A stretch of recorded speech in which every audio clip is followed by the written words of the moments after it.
Hello, welcome to Functional Freeze. So, today we'll talk about functional freeze and have some information on that. If you're here, you've probably put your hand up wanting some more information on it.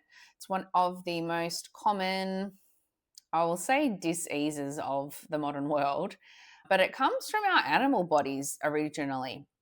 So if you're feeling like you're lazy or you're procrastinating on things or you find it really hard to action your life and everything feels hard, like you've got concrete boots on your feet and you really don't get enough rest or your basic needs met, or you're overworked, so the push, your nervous system finds its way of dealing with that if it's not being supported on the other end. And that can come from overwork, it can come from being in relationships that aren't serving you, it can come from trauma from childhood or an environment that you're in. So there's many reasons why our bodies do that.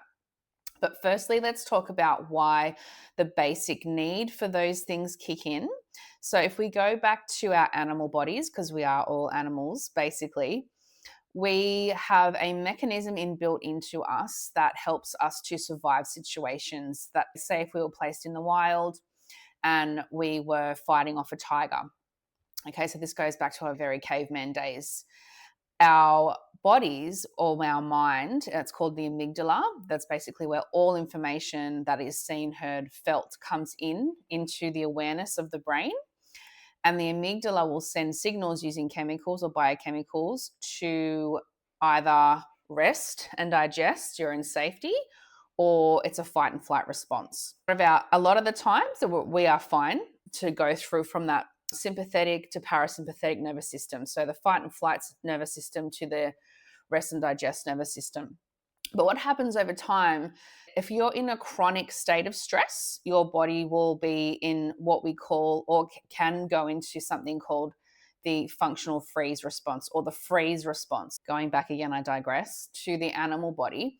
If we were a human running away from a tiger, that tiger is running towards us, we will go into fight or flight. You probably heard that a lot. So you're either going to fight it off or you're going to run away because you don't have the ability or whatever to fight. But when we don't have the option to fight or flight, okay, and a lot of the time we don't in modern society, we will freeze, okay? So freeze response is similar to a fawning response, but freeze response in the animal body will be like an animal playing dead. So it'll go, oh my God, play dead. So it'll just stop still. The body is really quite frozen. And so that predator thinks, oh, it's dead already. So it starts to relax its own biochemicals in the body, starting to flick back over. And then that animal might have a chance to get away. What happens during that freeze or playing dead response is that the mind will actually shut down and so that you can't see or feel what's happening because it knows the trauma will be bad, right? So it shuts down. So a lot of people in freeze responses have major memory loss issues. I've lived that. I thought I was going nuts. Like I would walk into my house, put my keys down, go do something else and go, oh my God, where did I put my keys? Like just everything. I would forget everything because I was in a chronic state of freeze, functional freeze. I was still functioning, barely, but I was functioning. But my memory would go, and I'm like, why is my memory not working? Because my nervous system was just so amped up. I feel you if you're there. So yes, so I guess if we're going to apply that basic animal instinct into the modern world, we now look at it as functional freeze. Okay, so functional freeze comes from overwhelm. Okay, it is the same chemical response in the body as threat. So, same chemical response happening if you're running away from a lion is happening when you are in overwhelm. Okay, so I can put my hand up. Life is overwhelming, and especially when you don't have the support networks around you in modern day society, we are put on a heap of pressure to provide and to be our animal body selves, like our feminine and our masculine energies, and do all the things. But really, our society isn't formed to support that beautiful, I guess, vessel that we need to be sitting in to connect to for our bodies to feel safe. So I guess, yeah, so the feelings of the symptoms of functional freeze, I would go to bed at night and wake up in the morning and my fists would be like this. I would have nail marks in my hands because my body was so constricted. So you'll feel it also in your stomach. You'll feel very tense. You might even get waves of anxiety through here. I used to get chest pains because the muscles in my chest were always like this and they get tired. And so from the outside, because of the response of playing dead, your limbs and things might be actually quite limp and you might feel quite laxy. But on the inside, your system, your internal system is like this because it's trying to keep you safe in the way it knows how, because it can't run and it can't fight back. Yeah, so those are the physical symptoms. You might even have things like insomnia. You might have anxiety, feelings of depression, tummy restriction, like just tension in the body. You might have really bad like neck and shoulders. Your actual heart rate would, even though on the outside you look fine, you're functioning, your heart rate would be elevated. Your blood pressure would be elevated, and you would feel like you're procrastinating. So because your body is internally doing so much work, it takes so much energy to keep you still, to keep you in freeze. Everything has to be on. So yeah, from the outside you look great. From the inside, everything's like frozen, and that takes an extreme amount of energy. So you will be emotionally exhausted. You'd wake up in the morning and you'd still be tired because your body overnight has not even rested. I would wake up like this. Imagine sleeping like that. You never rest. The whole system just goes out of whack. So the other thing that is interesting about functional freeze is sabotage or self-sabotage. So if your body knows, deep down your nervous system knows, it's not very safe, it's overworked, it's exhausted, it's trying to keep you safe in the way it knows how, and say your best friend calls you, or say your best friend calls you and says, hey, this weekend, I want you to bring the kids and I want to have a barbecue at my house and there's going to be all our other friends there. And some part of you goes, I really want to do that, because you do. You want to be with your friends. But then you go, oh my God, just the thought of getting my kids ready, turning up and having conversations with people that you might have to actually put effort into or be like on a little bit feels exhausting. And so you'll say yes. And then the night before, you might decide that you're going to drink too much wine, or you'll get a headache, a migraine, or something. It's a self-sabotaging pattern because your mind is really smart. It will sabotage you so that you don't have to exhaust yourself further because it knows you can't cope. Your nervous system cannot cope with this. So yeah, you're like, everyone will say, oh, you're lazy or this, and then you feel like you're self-sabotaging or procrastinating. This is your body's response. This is not you. This is not your character. This is your survival mode. So, in order for our bodies to feel safe enough to rest and digest, okay, also, if it's not resting and digesting, when you're sleeping, you're not like, your liver's not filtering and cleaning. Your brain's not getting rid of all the gunk. So, you're going to wake up even more foggy headed. You can't think, what was I supposed like? You can't, it feels like you're walking through a fog because all of the gunk is still inside. Your brain hasn't been able to filter because it hasn't rested. Nothing's working in sync as it should. So, in order to get back to that, for your nervous system to get back to safety, there's a few layers that need to be addressed, right? For one, we need to look at our environments and how they're set up. Okay. Do you have Wi-Fi going all the time? Is there a lot of noise? Okay. Can you play some really calming music? Can you burn some scents in the house?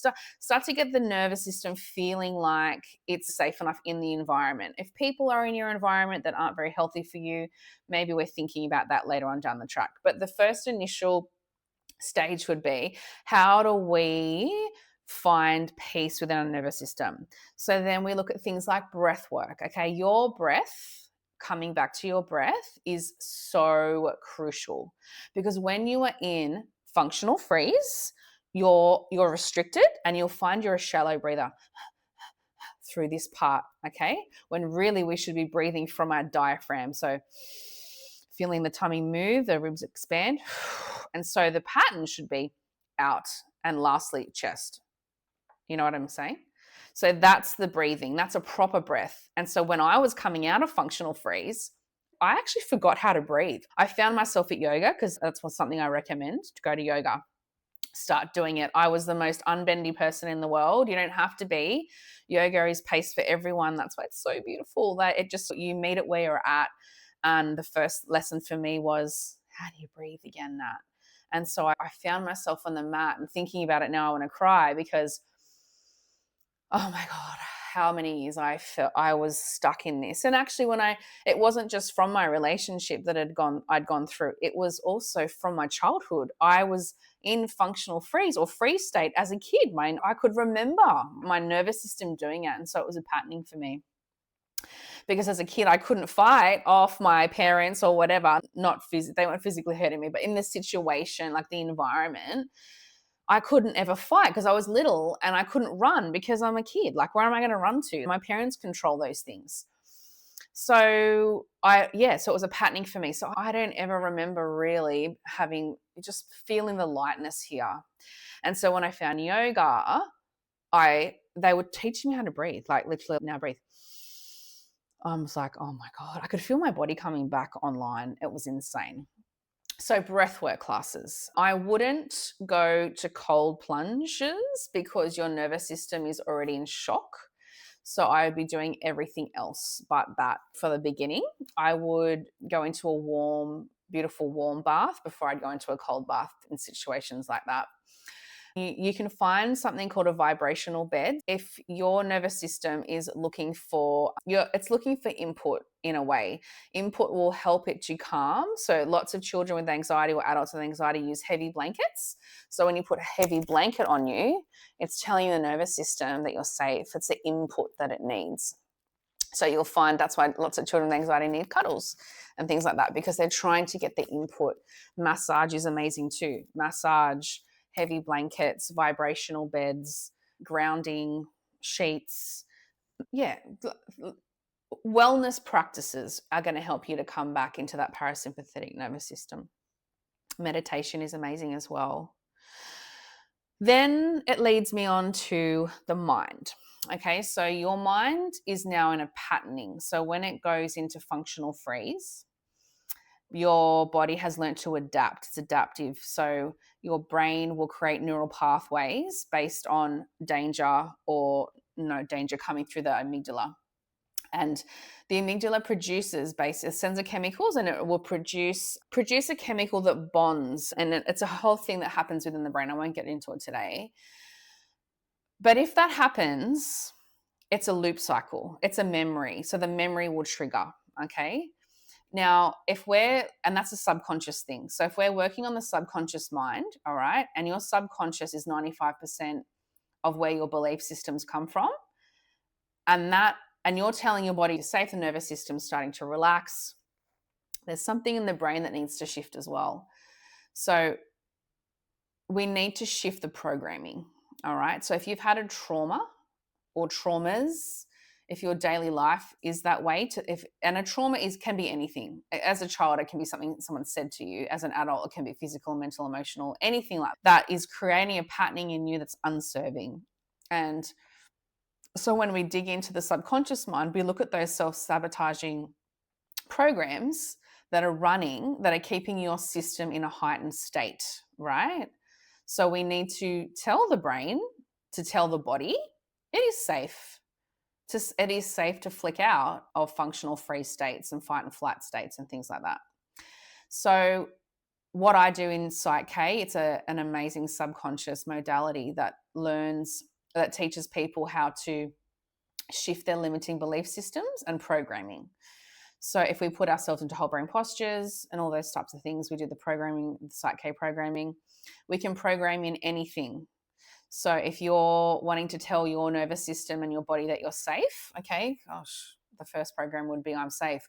Majority of the time, people in functional freeze, when we muscle test them, their subconscious minds are telling us that they don't believe that. Consciously, you can say, oh no, I know I'm safe. There's no immediate threat around me. But if your brain believes subconsciously that it is unsafe, there's a chronic stress state running through your body constantly. It's crazy. This is me. And so I've walked this, I've learned how to do it for myself. And now I just sit in the space where I can help others. So Psych is honestly one of the best modalities that you can use to shift your life and to shift your mind, body, and your soul. It all comes down to those things. So that's a little bit about functional freeze. There's obviously more to it. Everyone's got different layers. But if it's something that you're interested in shifting, you can obviously support your body with the tools that you can do.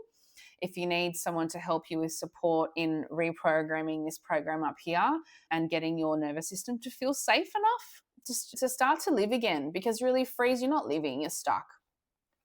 We can also help you do that. I'll put the link below so that you've got that. And if you want to reach out, I'm a holistic counselor, Psych and emotion code facilitator, all those things.